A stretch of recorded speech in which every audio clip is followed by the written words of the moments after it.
What up, Masters? Welcome to another episode of Path to Mastery. I'm bringing you a special treat this week, my friends, because we have episode number 114. Yes, the lucky number 114. Special episode for you guys. It is best of, my friends. We have clips from all the best ofs, and these are the most downloaded episodes that I recorded, and all the guests are absolute rock stars. Actually, before I go there, I just want to thank you guys. Obviously, 114 episodes. I've gone bi-weekly, and the downloads have not even gone down, which has been amazing. So I just want to thank you first off. Thank you for listening, for sharing, for supporting. And it's been an awesome run, and I want to keep that going for you. So just appreciate it. If you can share it with other people, download it, give us a review. It certainly helps. Okay, get you to best of episode number 114. First off, Jon Acuff, my friends. You guys remember Jon Acuff? He wrote the book Finish. And not only is it a fantastic book, okay, it's about setting the right expectations for a goal. And it's about making, the goal fun, okay? Figuring out a way to make things fun. As I always say, if you want to get a copy of Jon's book, just go to davidsfreebook.com and get yourself a copy on Audible. And go back and listen to the full episode because it's episode number 110 on Path to Mastery. Enjoy.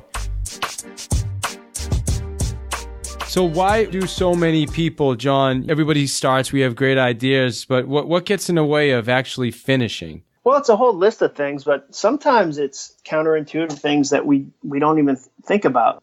Often it's that we picked a goal that's too big or the goal that's the wrong size. And so we tend to think culturally, I got to go big or go home. It's got to be a massive goal. And instead, we really need to be deliberate about picking something that's the right size for us. And so is there a process for like somebody listening to this? I mean, when we think, okay, yeah, I want to do this. And to me, in my mind, that sounds great. I'm going to go write a book. How do I kind of chunk that down and say, okay, does this make sense? Is it too big? Is it not? Do we talk to somebody else? Like, what does that process look like? Yeah, well, there's really three dials when you think about it. Any kind of goal has three dials. There's the result you want. Okay, so I want to finish a book. There's the timeline, okay, and I want to do it by this timeline, and then there's the actions. And here's the actions I'm going to take. So a lot of it is saying, like, if you haven't written for 10 years, your book shouldn't be done in 10 days. Like, it's same with losing weight. If somebody tells me I put on 50 pounds over the last 5 years, they shouldn't expect to take it off in the next 5 days. Like, it took a long time to get on. Why do we think the results are going to be fast? So a big part of it is saying, if somebody said to me, I want to write a book, I'd say, why don't we write a chapter? Like, let's write a chapter, let's chunk it down, let's succeed at that, and then let's move from there. Versus the problem is people go, let's use fitness as an example. That's such a popular topic. People go, hey, I'm going to start running. I'll go, that's great. And they go, yeah, I'm going to do a marathon. And I go, have you ever done like a half marathon or like a 10K or a 5K or just a K? And they go, no, I'm really inspired. So I'm going to buy a bike and do the Ironman. And then they inevitably quit because the problem is, we're the highest motivated at the beginning, but the motivation goes away. And so we do these huge goals because our motivation is huge, and then we end up failing. And that's part of the big challenge right out of the gate. Something in the book you talk about is fun. It says fun's not optional, it's necessary. Yeah, so the problem is most people think that a goal has to be miserable to count. So I'll go like, hey, what are you doing to get in shape? I go, I'm going to go running. And I'll go, do you like running? They go, no, I hate it. That's how I know it's good for me. The average real estate person, because I talk to a lot of real estate agents. I go to a lot of their events. I love real estate agents. The good ones are hustling. The bad ones don't last long. That industry kicks your butt right out if you're lazy. And so if I say to the average real estate agent, tell me your 5 words you think of when you think of goal, they say hustle, willpower, discipline, grind, sacrifice. They never say joy, laughter, fun, fulfillment. And the problem is it doesn't work. Like, when you pick something that you don't enjoy doing and you don't find out how to make it fun, you're less likely to succeed. And that was another thing we studied. If you find ways to add fun to your job, you're 31% more satisfied. And the crazy thing is you're 46% more successful. If I got in front of a bunch of real estate agents and said, hey, you want to be 46% more successful this year? Figure out how to make it fun. The problem is we think it means have fun. It doesn't mean have fun. It means make it fun. Like, you have to be deliberate. The reality is there's parts of your job that aren't inherently fun. There's parts of my job that aren't fun. So it's not about naturally enjoying it. It's about saying, these 5 things are difficult. I'm going to find a fun angle to it. I'm going to make it a game. I'm going to make a reward. I'm going to make a consequence that I want to avoid. Like, I'm going to figure out how to game this whole thing. That's what matters. And then when you have fun, we do things that we enjoy more often. Like, duh. Like, the things you enjoy, you do more often. So if you find a way to enjoy your real estate career, you're going to do it more often. You're going to be better at it. So, I mean, if you really love helping people, you could make it fun by, I'm going to help, I'm not going to sell 100 homes this year. I'm going to help 100 families getting into a home. Something along those lines? Yeah, and I'm going to enjoy that. Or if I know, like, the 2 forms of fun that scientists study are reward and fear. Now, fear means a consequence. So, like, here's an example. A buddy of mine, his business coach knows he's fear-based. He said to him, give me 3 signed checks of your money. And every time you miss a goal, I'm going to send the politician you hate the most some of your money. You better believe that motivated my friend. He was like, over my dead body is that politician get my money. So part of it is figuring out fun ways for you to stay motivated. Like, okay, I need, like, every 10th house I show, I get to go to a movie by myself. And if you're a parent, that's amazing to go to a movie alone, like without your kid. It's the best thing in the world. Now we're bringing you the master, Gary V, my friends, episode number 103. Listen, this was like, how everybody has that, interview, like, this is the guy, the person you want to meet, your celebrity. This was my guy, Gary V. He was the first guy I put on my list. Well, him and Tim Ferriss. I still haven't gotten Tim, but him and Tim Ferriss. And I made it happen. I'll tell you, it was almost like reaching that summit, and you're like, oh my gosh, I got the guy. Now what do I do? I wouldn't compare myself to Tom Brady. Well, I guess I could. Unfortunately, I don't quite have his resources and money. However, you hit that place and you're like, okay, now what, right? So anyway, it's continuing to move forward. It's continuing to be a winner. Gary V episode talks to us about disruption in the real estate industry, patience, my friends, one of my big challenges, always has been, and then empathy, a fantastic episode. Go get yourself a copy of Gary's book, Crushing It, on davidsfreebook.com. Anytime you're in a business like real estate, you have to be great at marketing. So newspapers and radio and direct mail and bench ads, they all mattered, and they need to address that. And so I think they need to understand what the variable is and attack it. That's on my mind. And so I think that everything I talk about is massively important to real estate agents. You can't be a real estate agent that expects to be successful in 2021 without running Facebook ads properly and understanding that paradigm, because by 2021, it's going to be, whether it's Facebook or something else, that will be the game. I think personal brands over-index on this new medium. And so for a real estate agent, it's even more disproportionately impactful. And so I'm pushing. All right, my friend. Awesome. And I know value has become kind of a challenge in our industry, where a lot of people feel like they can go to the internet and, that's the way to find an agent now. It's no more going to the local guy. As a matter of fact, think about the Super Bowl. Redfin has an ad running 1% listings. That's kind of game changer. That's disruption in our industry. So what are your thoughts when we had that conversation? Yeah, man. Uber and Amazon are the preview. Every industry is affected by technology and better execution. Real estate's already been affected by that with home listing sites and things that sit in between a broker and the end user. And so I just don't understand what people are waiting for. And so the only way to combat something like that is to attack your own marketing strategy and being direct to consumer at scale. And so I'm just baffled by people's inability to invest in themselves in what's coming versus what it is. And I implore people to get serious about it.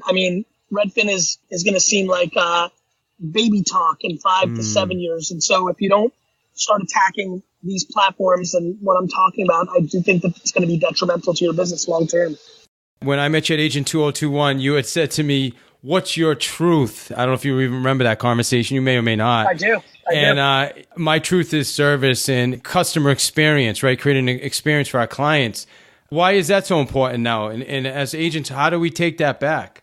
It's always been important. The people that build brands win, not the people that do sales. And so the agents that have really given a crap, were able to build reputation and build brands. And the people that were just in it for the money had quick wins and then over time lost that edge. And so it's always been important. It's just more obvious now because we see it playing out digitally.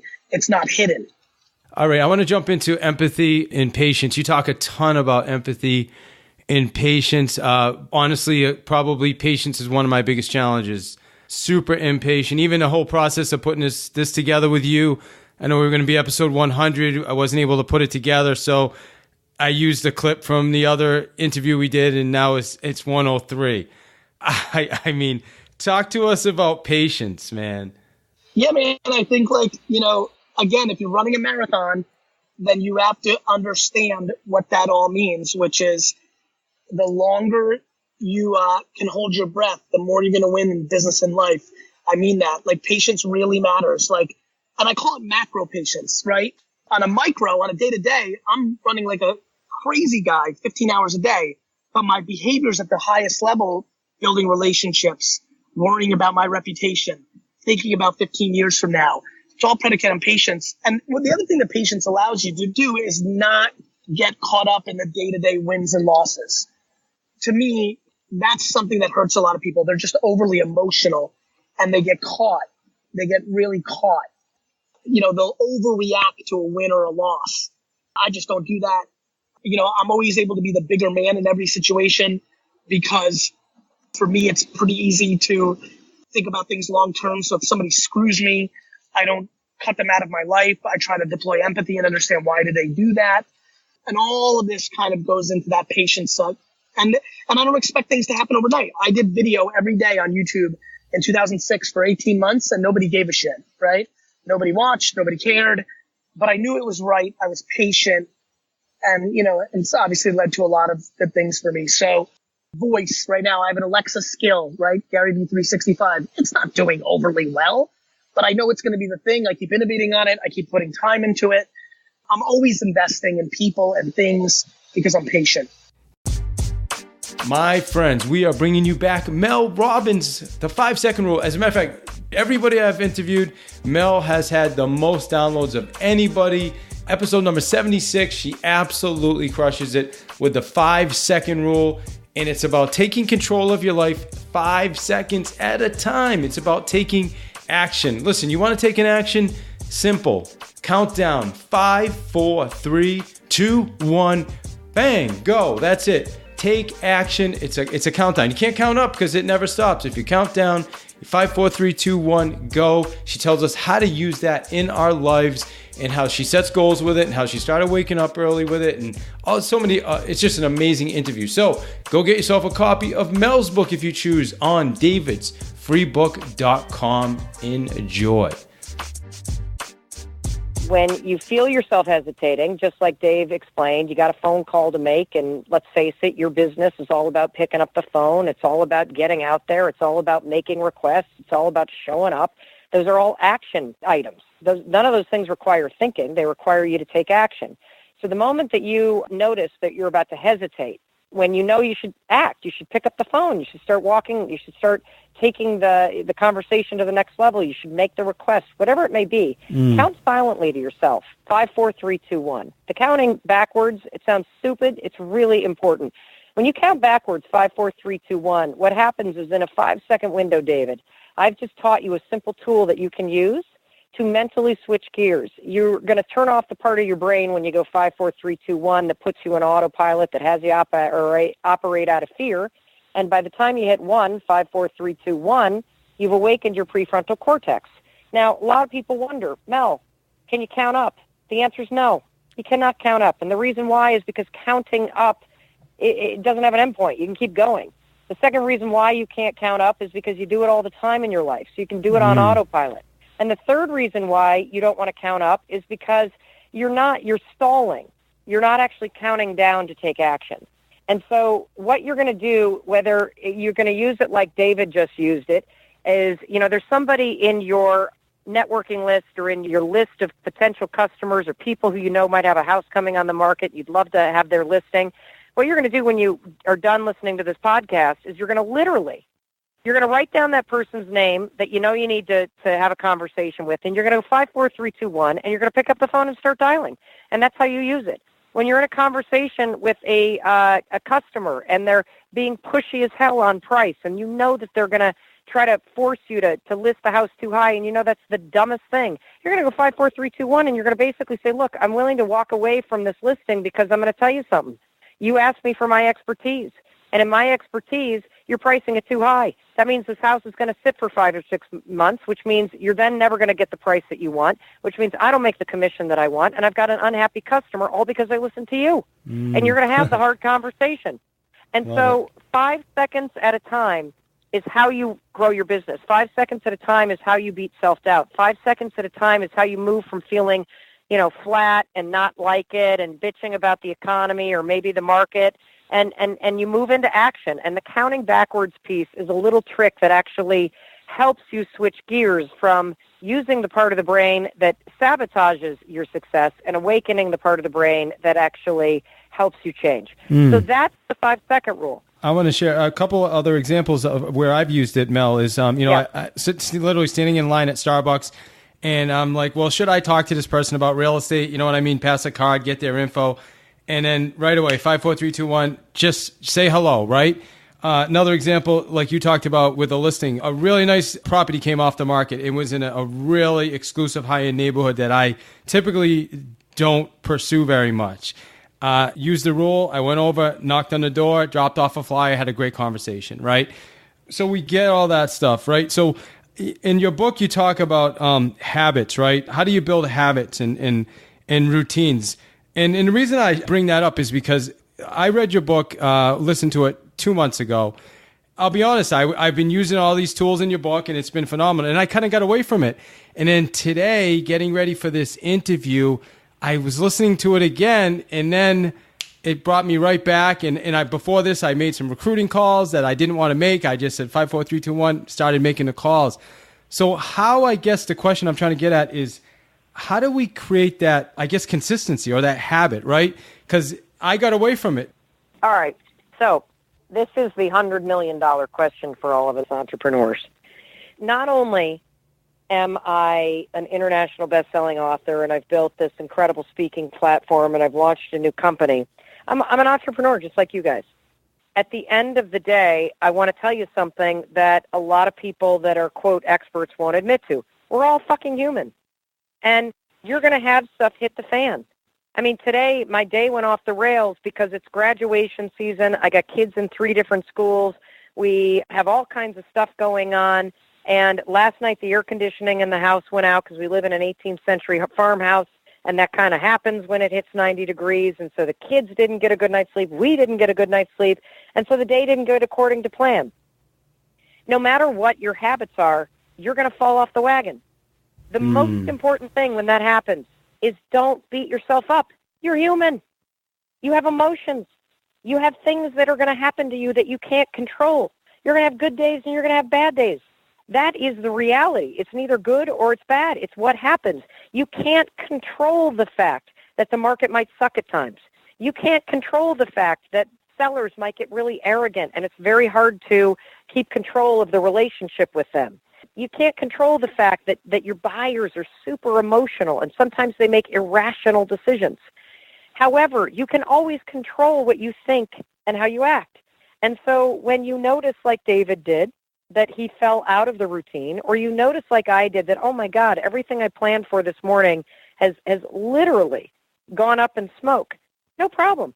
5, 4, 3, 2, 1, count to yourself backwards because it gives you a pause. It shuts down the emotion.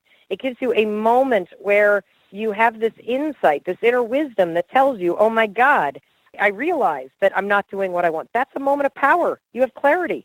5, 4, 3, 2, 1 is a first action you can take to lean into that inner wisdom and take control in a 5-second window. My friends, we're bringing you back Grant Cardone. Remember Grant? Grant is kind of a little bit of a nutcase, but he's extremely successful sales trainer, and the guy, he's making it happen in the investing world, the real estate world, the sales world. So, and he talks about why salespeople don't really have to love selling to kill it, to 10x. And he also talks about the biggest mistakes that realtors make because, Grant is involved in the real estate world. So listen, if he doesn't piss you off, and he'll say that to you, if he doesn't piss you off, he's going to motivate you. So check out Grant's book, The 10X Rule, on davidsfreebook.com. Enjoy. When I was 25, I had been selling for 8 years off and on, hated it. Still, actually, I'll just tell you, to be honest with you, I still hate sales today. There's nothing I really like about it unless it's easy. It's not like nobody loves to sell. Man, I want the money that comes with it. I want the score. I want the close. I want the business. I want the hope. So tell us, when you say you hate sales, how do we relate to that? Like, what is that? Like, I get what you're saying about I love negotiation, right? Let's everybody be honest, okay? The plumber ain't going to tell you he loves plumbing. The guy building houses, does he love building houses? Maybe he does. I don't know. Look, I'm a parent of 2 kids. I don't love being a parent every second of the day. There's some parts of it I don't like. I'm a great parent. I love my kids. But the point is, you don't have to love everything, man. Like, why does everybody think, I got to love this? Okay, maybe you don't. Maybe you hate it. Because I hear a lot of people say, I'm not made out for sales. I'm not a sales type. I'm not a person. I don't like selling. Okay, big deal, bro. Big deal you don't like selling.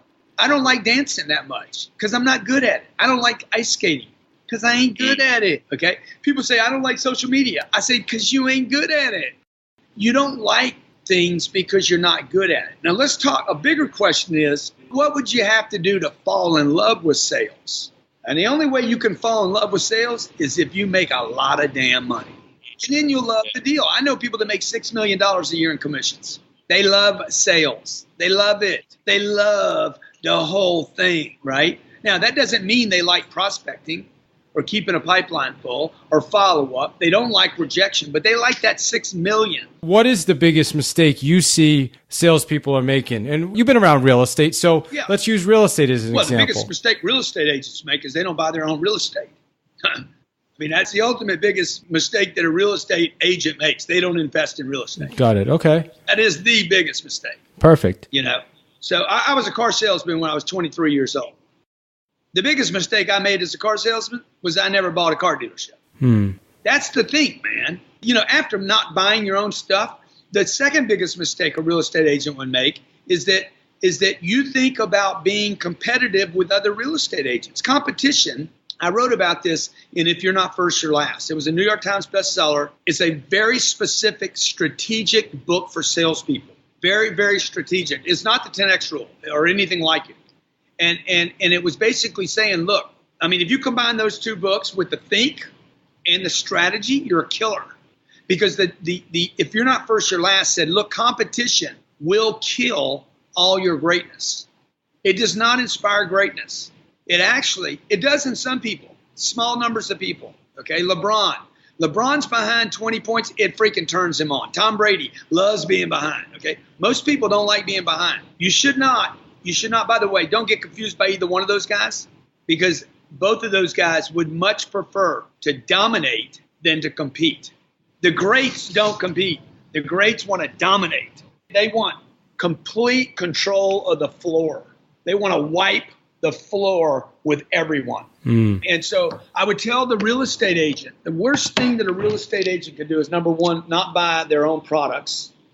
And number 2, I would tell you, don't compete with the marketplace. Why is that? Because the average real estate agent is horrible. Let's keep it real. Okay. You may as well be a flight attendant. In fact, you might be better off being a flight attendant because at least you got somebody to protect you. You can't lose your job. All right, man. So listen, tell us travel a lot. Yeah. Well, hey, I agree with you. I think there's some great agents and some not so great agents. No, dude, let's keep it real. There's mostly terrible agents. Well, the reality is it's an industry where the average agent, if you looked at the numbers, sells 6 homes a year. So, and there's over 1 million agents in the industry. So I agree with you, brother. All right, we're bringing you back Jairek Robbins, my friends. Jairek, great friend of mine, the son of the famous Tony Robbins. Okay, episode number 70. Jairek talks about understanding your purpose. 4 steps he shares with us. Jarek's awesome. The kid's an absolute rock star. Think about it. If you have Tony Robbins as a dad, as long as you pay attention, you're in pretty good shape. And the guy definitely, he's world class. He's awesome. Jairek's a great dude, and you're really going to appreciate this episode on your purpose of being. And he's going to give you 4 steps that you can transform your life any way you choose. You can also check out his book, which is called Live It, on davidsfreebook.com. Enjoy. Look at the ultimate purpose of what you're here for. And I'm talking way more than like, oh, I'm in real estate. Why? To sell houses and make money. I get it, but what are you really here for? And if you're going to plan out your life, you want to know the purpose, the deep, deep, profound meaning, the reason for being, and this thought process. So number one, the way you define this, there's 4 questions. The first is, what do you really love? What do you love? What would you pay to go do? What could you do 24 hours a day, 7 days a week, and never ever get tired of it and think it's the coolest thing on earth? What things can you go do that when you do them, there's more life in your body? You are more alive at the end of the process going through it than at the beginning when you started. What do you love to do? Number 2, what are you actually good at? Because there's some people who love to do stuff like singing who suck at it. Yeah. And that's okay. Keep doing it. Please, not near me. But that thought process, there's nothing wrong if you're not good at it. But what do you love to do, and what are you actually good at? Or what are you willing to work hard enough at that you can become outstanding at it? You can become great at it. And a lot of people say, I posted a quote the other day. It said, if you're not doing what you love, you're wasting your time. And someone said, well, that's easy for you to say. I have to work hard at my career. And I said, listen, doing what you love does not pre-qualify that you don't work hard. It means you're going to work 10 times harder than any human being on the planet at it because you're passionate about it. You love it. And you would do it 24 hours a day, 7 days a week. That's what's doing what you love means. So what do you love? What are you good at? Or what are you willing to get good at? A lot that qualifies on both lists. Third question, what does the world need? That's the other part. And if you love to do it and you're really good at it, but no one cares, you certainly can't use it as your business because no one cares. You're going to get your 2 views, grandma and mom, to support you on YouTube, but that's it. Yeah. So what does the world need? And if you can say, hey, the world needs this and I'm good at it and I love to do it, oh man, you've got a good thing going. The final part is, can you be paid for it? Can you charge for it? And if you answer yes to all those questions, I love it. I would do it 24 hours a day, 7 days a week, no matter what. Even if I never made a penny from it, I just love it that much. Number 2, I'm good at it. I work really, really, really hard at constantly refining my craft like you do with sales and communication. You're amazing at that. And you refine it so much and so well that you're talented at it. You're really good. Number 3, it's what the world needs. They need more of me out there doing this. They need it. And 3, they're willing to freaking pay for it. They're willing to trade me some of their value for my value, and boom. If you find that, that'd be the very first question to start with in 2017 is, what's your reason for being? It's the combination of those 4. My friends, we're bringing you back Chris Voss. Remember, Chris never split the difference. Episode number 84. Listen, Chris is the negotiating master. All right, Chris was the lead FBI hostage negotiator. Okay, remember you'd see like something crazy would happen, and then the guy they brought on CNN to talk to everybody about it, that was Chris. Okay, Chris has since retired. Now he works in the business realm and he teaches business owners and salespeople negotiation. It's absolutely fantastic. One thing he talks a lot about, which I learned years ago and I implemented right away, is stop trying to get people to say yes, guys. Yes is a trap, and people know that, and they try to protect themselves with it. So let's focus on getting them to say no, but the no actually means yes. And Chris will tell us more about that. Awesome interview. Again, get yourself a copy of Never Split the Difference by going to davidsfreebook.com and enjoy. Specialists in this area kind of have a double whammy of people to deal with because their livelihood is commission-based, and that can be a stressful way to make a living. That's for sure. I would say, the value as a real estate agent to our clients is one of our values is obviously the ability to negotiate, right? To work in our client's best interest. And I think you understand the business, Chris, where a lot of times it's not necessarily me negotiating. Well, it is. It's me negotiating with the sellers, right? Because most of them feel their house is probably worth more, right, than it really is. So there's that negotiation. And then all of a sudden, What, a seller would ever not have an accurate assessment of what their house is worth? That's crazy talk. It's nuts, right? I get it. And then it's the negotiation, and all of a sudden the other agent shows up, and then they represent their buyer, and I represent the seller, and then there's the home. So there's actually, and then it's the home inspection, right? And so there's a lot of negotiation involved in the process. So how do we become better negotiators? Or I don't know if these questions are too maybe broad, but like, what makes a really good negotiator? Well, good negotiator learns to do the counterintuitive things that work, but nobody would guess that they work. For example, there's everybody's got a yes addiction. I see person after person. Forgive me, real estate agents are no less or no more, no less guilty of this less addiction. But you try to lead people down a path. Isn't this true? Isn't this true? Isn't this true? Don't you want your house to sell? The classic, try to get a seller to see that their house is priced too high because they got a 3-bedroom house with 1 bathroom and their buddy with a 5-bedroom, 3-bathroom house. That house sold for more, and they want their house to sell for the same amount. Well, you ask them a series of questions. You see that your friend's house had more bedrooms, don't you? The yes trap, the yes momentum. That's the worst way to get people to trust you. Get them to say yes. The worst way. What's the counterintuitive flip side of that? Instead of saying to somebody, do you want your house to sell? Which the answer there is obviously yes. And it's so obvious, that's why they don't want to say yes. You say, do you want your house to stay on the market longer than it has to? Yes is commitment, no is protection. Commitment makes people concerned. Commitment is a trap. No is protection at all times. People commit to nothing when they say no, so they can say no, and it actually gives them more confidence in you in the situation. They don't know that you built confidence, but you've made them feel good by getting the same answer, by getting them to say no. And I think that's probably the biggest mistake that most people make. Your batting average with the yes momentum is very low. And that ain't saying you don't get any hits. I'm just saying that if you get out of your yes addiction, you'll raise your batting average. So let's break this down for our listeners. So instead of working on the old school, you say yes, yes, yes, okay, close for the sale, right? Which is kind of old school, right? Get them saying yes and then give them the contract, right? Is that essentially what we're talking about? Yeah, that's exactly it. We're switching that to no, because they're putting their guard up, right? When they know that we're trying to lead them into a trap. I remember hearing this maybe from another interview you did, right? But if they say no, then they're protecting themselves. So you talked earlier about the price reduction, and that's a perfect example of, instead of, I can't even think of anything right now, but as a matter of fact, I remember our last interview, you had shared with me, I had asked the seller, do you want us to fail at selling the house? And she said, absolutely not, and ended up doing a price reduction after I couldn't get a price reduction for months. Wow. All right. Well done. Somebody gave you some good advice. Yeah, absolutely. Absolutely. So tell us why the no works, and then maybe we can kind of share an example to give our listeners some meat and potatoes, how they can do this with the sellers. Because everybody's either, they're overpricing or then we can't get them to do price reductions when they need to, things like that. Right. Well, to start with, no is protection. I mean, anybody that's got kids, when my son was 17 years old, Dad, can the word no came out of my mouth before he even finished his sentence.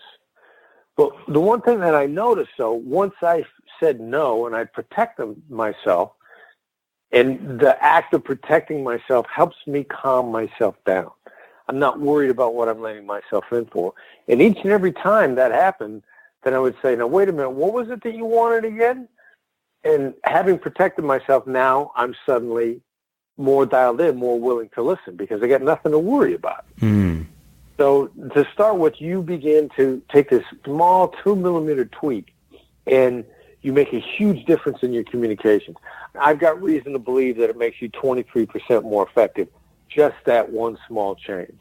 I don't know how many people out there listening have an idea if they were 23% more profitable, how that would have an impact on the bottom line.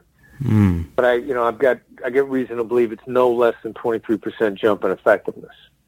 So people protect themselves; they're more willing to listen. The other thing it does if you construct a question like what you said, do you want us to fail at selling your house? What that also does is make them take a look at the loss, a look at the consequences. And there's Nobel Prize winning economic theory out there from a couple of brilliant behavioral economists, psychologists, that says that loss thinks twice as much as an equivalent gain, maybe even up to, in many instances, in excess of twice as much, is up to 8 times as much. So when you say, do you want us to fail at selling your house, you're now showing them the potential loss. You're not threatening them with it. You're just making them look at it. It completely drawing their attention to it without making them feel cornered. So they feel like they're freely looking at it. It's a preservation of a concept called autonomy as well. You want to start using negotiation techniques that are an advantage on about 3 psychological levels. And so as soon as you're kicking in loss, you're kicking in autonomy, you're kicking in protection, that's a trifecta there if you can roll that into one skill. And nothing moves people more quickly than this compound effect over something as simple as, do you want us to fail at selling your house? It hits all those levels simultaneously. My friends, on this best of, finally, Waldo Waldman, Never Fly Solo, a fantastic book. Episode number 48, by the way, okay? New York Times bestseller, like a lot of the other ones.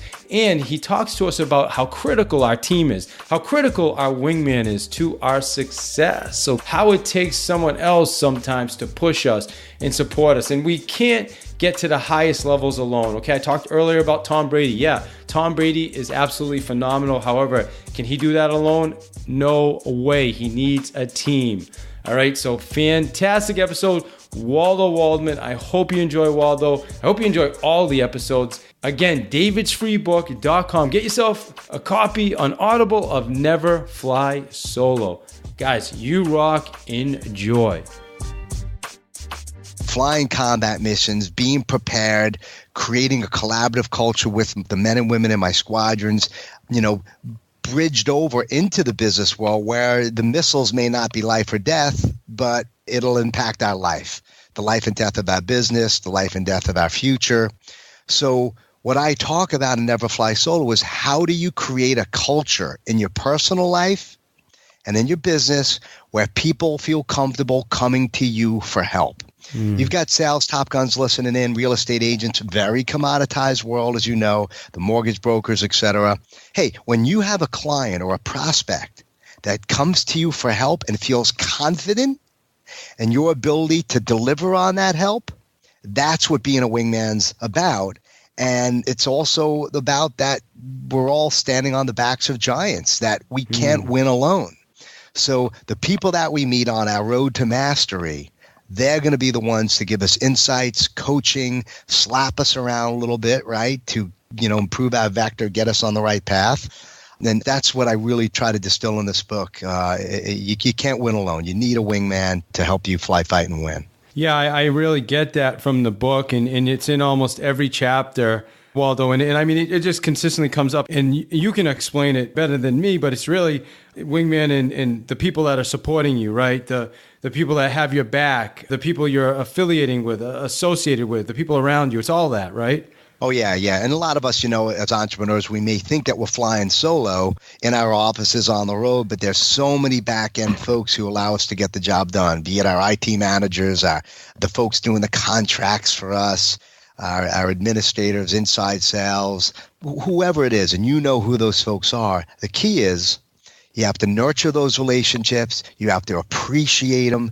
You have to coach them, be coached, because many times that wingman may not have anything to do with your business, but they may have everything to do with your personal success. And many people make the mistake, Dave. It's like all about business, but hey, let's face it, the issues we have with our spouse, in our personal lives, our habits, our patterns that help elevate us or drag us down, that's also going to be something that impacts our ability to take a great flight path to mastery that you talk about. It's interesting, too, just listening to you, it kind of made me realize my wife is actually one of my wingmen, right? Is that accurate? Oh, absolutely. She's your wing ma'am or your wing mate. Wing master in my case. Wing general, right? Yes. So absolutely. So they're going to tell you oftentimes what you need to hear and not what you want to hear. And if you're listening to this program and you're hanging out with men and women who yes you to death, who don't push you, who don't challenge you, who don't really ruffle your feathers a little bit, and they're not willing to tick you off, and if you're not the type of person that's willing to get ticked off and have your ego bruised, then that's also going to hold you back from mastery. So find those folks and also be that type of person who's going to be brutally honest with care, with compassion, with tact.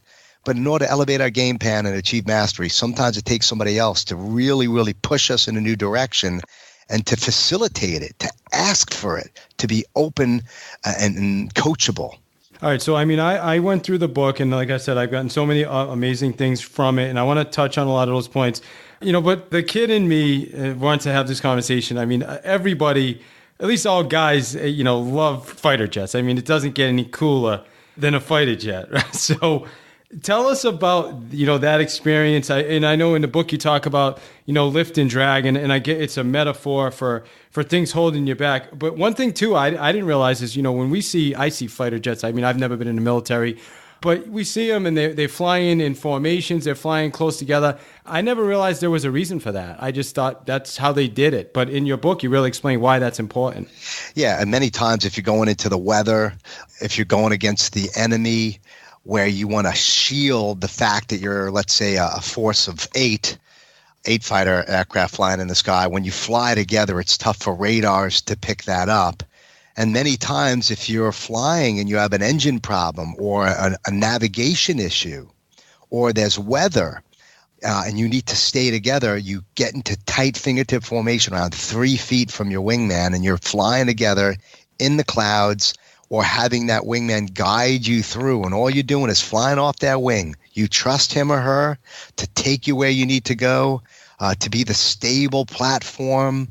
And this is so important in life. Sometimes you have to relinquish control to another wingman, somebody who can help you to land your jet when you don't have the thrust, the firepower, or if you have an engine problem or some system malfunction. Lord knows, we all have those system malfunctions in our lives. Sometimes somebody else needs to take us and get us on the ground safely so we can live another day.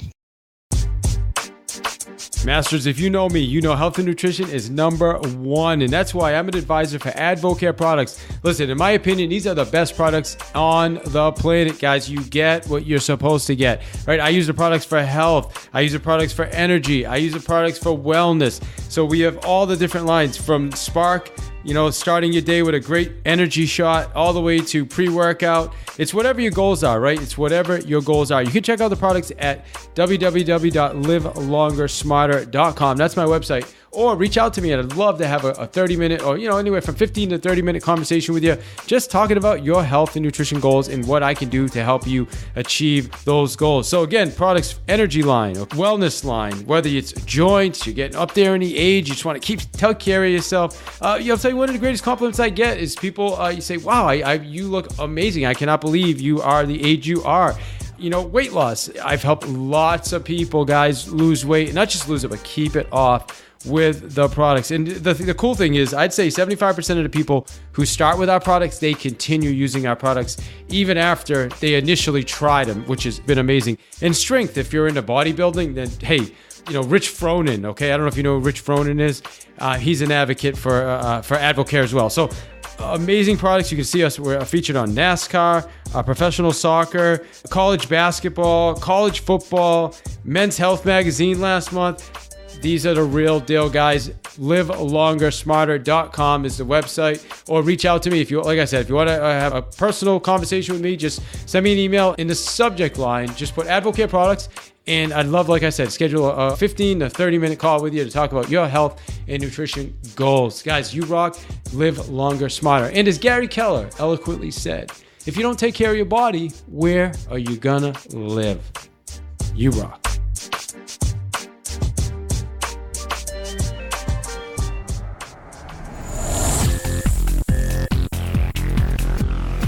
You are listening to One More Sale with your host, David I. Hill, author of the Sales Playbook. Get your copy at www.thesalesplaybook.net.